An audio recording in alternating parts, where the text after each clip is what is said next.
Bonjour YouTube, je suis Sébastien et je vous propose de parler aujourd'hui de sablage à la maison puisque, comme vous avez pu le voir dans la vidéo précédente, j'ai acheté un pistolet de sablage métabo il y a longtemps.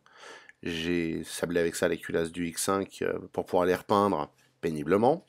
J'ai ensuite plus récemment acheté une sableuse à dépression avec aspirateur intégré qui était plus ou moins un gâchis financier mais qui m'a mis dans le sablage puisque j'avais un objectif de sablage plus conséquent qui était dégrainer tous les volets pour enlever le gros de la peinture pour pouvoir les repeindre. Il y a beaucoup de volets dans cette vieille bâtisse.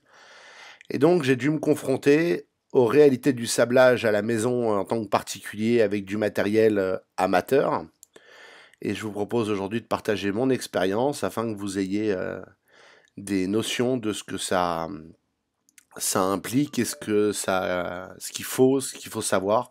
Parce qu'au final, ça manque un petit peu d'informations quand on Google tout ça. Toutes les sableuses sont géniales, tous les compresseurs ont des super débits, tous les agrégats sont très efficaces. Donc voilà. J'ai pas la science infuse, je sais pas tout du sablage, je suis pas un professionnel du tout, mais je vais vous dire ce que j'ai découvert et ce qui marche et ce qui marche pas. La première réalité à laquelle il faut se résoudre, c'est que mon compresseur Quartz Booster 100 litres, 3 chevaux, 270 litres minute restitué à 7 bars, c'est pas vrai.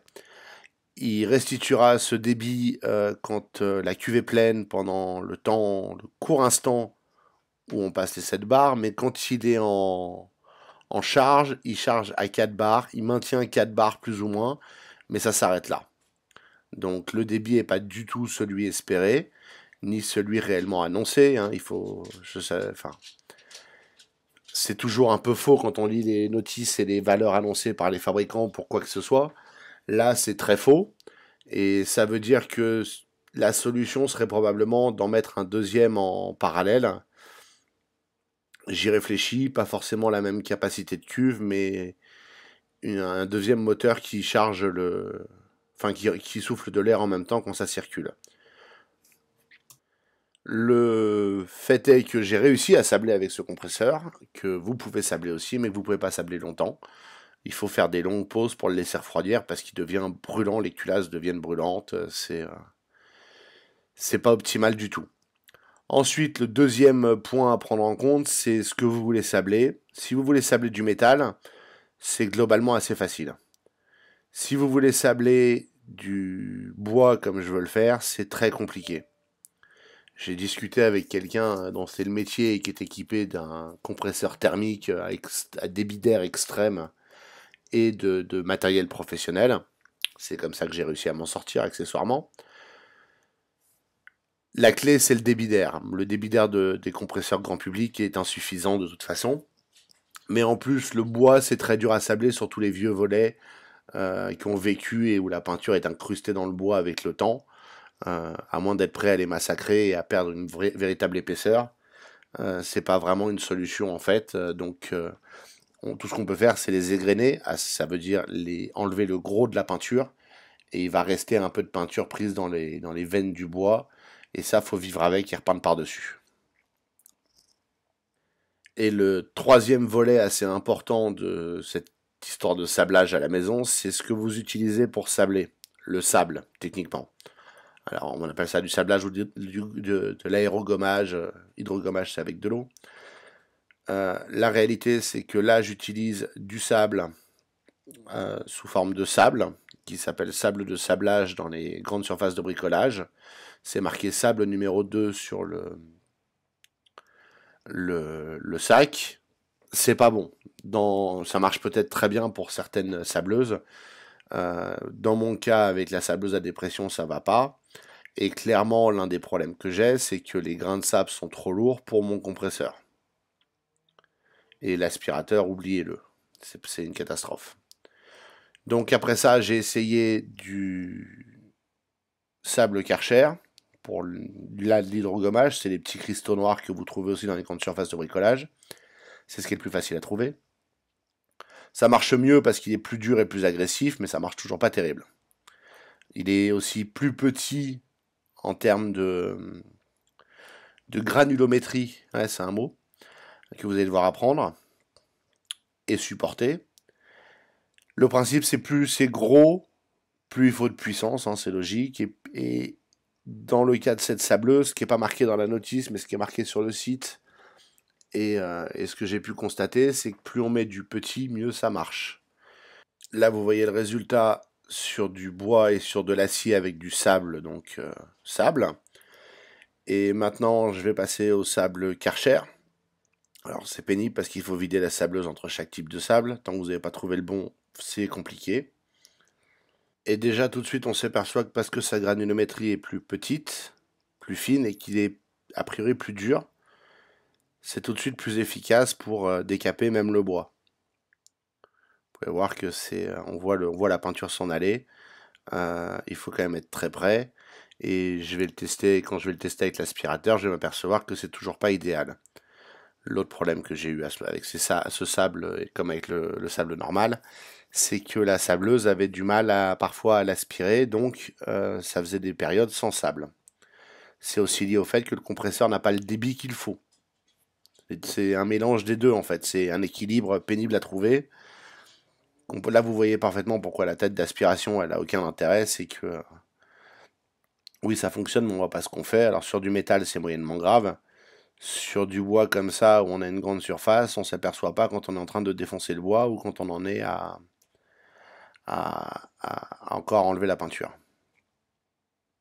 Parce que c'est ça le piège, c'est qu'on peut carrément détruire le bois. Enfin, je veux dire, ça commence à bouffer les fibres et on fait des trous. Là, c'est une chute de volets, donc je m'en fous, mais sur les vrais volets, ça m'embêterait un peu. On est maintenant dans la cabine de sablage que j'ai faite et vous pouvez voir un mélange de sable de grande surface de bricolage et de sable Karcher, c'est le noir celui-là. Et vous voyez que sur le métal, ça décape très efficacement. La tête d'aspiration n'est pas utilisable à ces endroits-là parce que on a le problème qu'on voit pas ce qu'on fait, que ça va pas dans les angles et ainsi de suite. Mais là, vous voyez que j'enlève la peinture et la rouille et que je laisse une surface parfaite sur ce qui est une charnière de capot avant de la coccinelle euh, très rapidement. Ça peut être encore plus efficace et c'est ce qu'on va voir. Mais au moins, ça fonctionne même avec cette version basique. Ça en fout plein partout, mais c'est pour ça que j'ai fait la cabine. La cabine de sablage, c'est pour récupérer ce sable autant que possible et arrêter d'en foutre partout par terre et de le gâcher, quoi. Vous voyez ce que la caméra prend comme sable. Ça a même fissuré la lentille à un moment. Elle n'était pas neuve, donc je l'ai changée. Merci GoPro. Mais là, vous voyez bien l'efficacité de la sableuse sur le métal. Mais c'est pas un système parfait et on va voir comment l'améliorer. Vidéo pas finie. Bienvenue au niveau suivant. Ça, c'est du sable de sablage qui fait de l'ordre de 600 à 800 microns, donc 0,6 à 0,8 mm, que j'ai acheté chez un grossiste de matériaux pour bricolage. Il s'appelle Samse, je ne sais pas le prononcer. Je ne sais pas comment on le prononce. C'est une filiale de la boîte à outils qui est le propriétaire de l'entrepôt du bricolage. Et ils avaient ça en stock, ils n'avaient que ça en stock. Donc j'ai acheté ça pour essayer. C'est du sable plus fin. Et aux surprises, le sable plus fin marche mieux. Ça reste du sable, mais comme vous pouvez le voir, ça décape malgré les formes pénibles de cette boîte à clés en quelque sorte, avec tous les arrondis, les retours, les angles, les formes. C'est pas facile d'avoir un contact net du sable avec la surface. Idéalement, il le faut à 90 degrés, mais enfin, quand ça arrondit dans tous les sens, c'est pas facile. Mais sur les surfaces relativement plates, vous voyez bien comment la peinture s'en va très efficacement. Donc ça, c'était une option. C'est des sacs de sable de l'ordre de 10 balles le sac, 12 balles le sac, je sais plus exactement. Donc, pas très cher, déjà nettement mieux. Donc, comme quoi, l'agrégat qu'on utilise, et sa granulométrie, et sa qualité, et le fait qu'il soit sec, et plein de choses, font une différence. Vous pouvez aussi voir que j'ai changé la tête du pistolet. J'ai utilisé la tête de ma sableuse métabo, dont j'ai enlevé le réservoir pour, comment dire, pour brancher directement le tuyau de la sableuse dessus et et l'utiliser parce que je trouve que cette tête est beaucoup plus légère et plus agréable à utiliser. C'est c'est peut-être subtil, vous voyez, je branche l'air directement dessus, je branche le tube d'aspiration au fond de la sableuse rouge sur le tube qui va dans le bocal normalement, et j'ai une tête plus légère, plus agréable et avec une meilleure tenue en main. C'est pour ça que je pense que la sableuse est fondamentalement inutile, si ce n'est que pour être un bac pour le sable. Donc ça, c'est donc le sable d'une grande surface de bricolage professionnel, avec une granulométrie plus contrôlée, plus uniforme et plus petite que le sable de sablage des grands magasins de bricolage. Et maintenant, on va passer au niveau final. Vous voyez, c'est de l'abrasif BF400. C'est des billes de verre. J'ai acheté ça à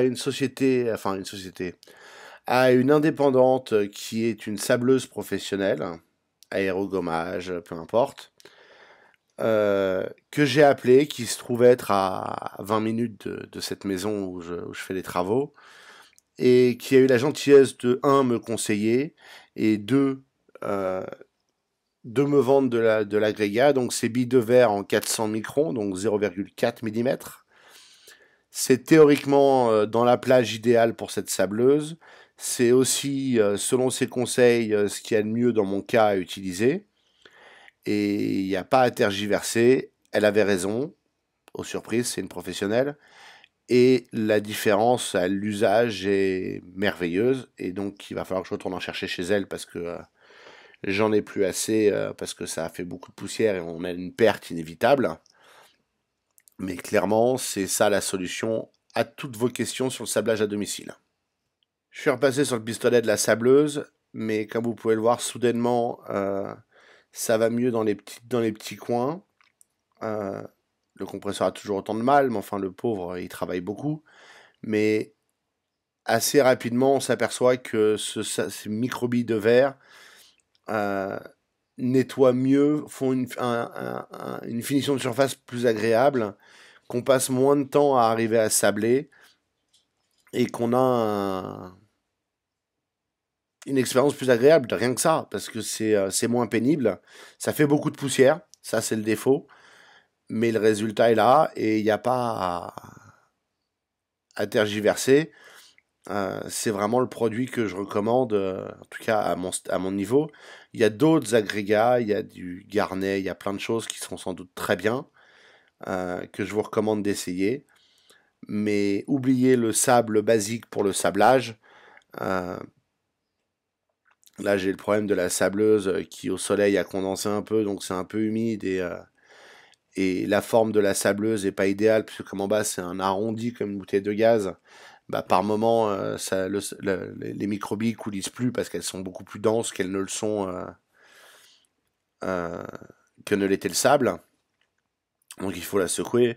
Mais au-delà du procès à faire à cette sableuse, je vous recommande, si vous voulez vous mettre à sabler chez vous, de regarder les agrégats plus efficaces. L'intérêt aussi des microbilles de verre, et c'est pour ça qu'elles m'ont été conseillées par rapport à d'autres agrégats, c'est d'autres abrasifs aussi, si vous préférez comme terme, c'est que le sac de 35 kilos m'a coûté 25 euros, globalement 26 euros, je sais plus, 24 euros, quelque chose comme ça. Alors que ça serait vite beaucoup plus cher avec certaines autres options, les coquilles de noix et trucs comme ça. À moins de pouvoir acheter du gros, je pense que enfin, tout ce que j'ai trouvé était plus cher. Voici mon expérience de sablage. Avec ça, vous ferez ce que vous voulez. J'espère que vous n'achèterez pas cette sableuse pour commencer. Intéressez-vous aux agrégats, parlez à des professionnels, demandez-leur ce qu'ils recommandent comme abrasif, comme matériaux, bref, vous avez compris le système. Et regardez bien les capacités de la sableuse que vous avez en termes de taille, de granulométrie, euh, donc de taille de ce que vous pouvez mettre dedans et qui fonctionnera, ainsi que ce qui passe enfin, ce qu'il vous faut comme dureté sur ce que vous faites. Là, c'est de la fonte en quelque sorte, c'est de la ferraille, c'est indestructible plus ou moins. Enfin, je veux dire, avant de la casser avec ma pauvre petite sableuse, j'ai le temps de voir venir. Sur le bois, c'est pareil, le microbit de verre, on fait une grosse différence. Je l'ai pas filmé parce que je l'ai pas filmé, mais j'ai pas fini mes vidéos sur le sablage, vous inquiétez pas, de toute façon il y en aura d'autres. Mais voilà voilà ce que vous pouvez attendre de votre sableuse à domicile, si vous achetez les bons produits. Et n'oubliez pas que le compresseur, dans tous les cas, il faudra lui faire des pauses parce qu'il chauffe trop. Merci d'avoir suivi cette vidéo, j'espère qu'elle vous sera utile et que vous pourrez comme ça sabler chez vous et enfin avoir des réponses. Si c'est le cas, n'oubliez pas de la liker et de vous abonner pour voir la suite des opérations de sablage. Et si vous avez des questions ou des remarques, les commentaires sont là pour ça.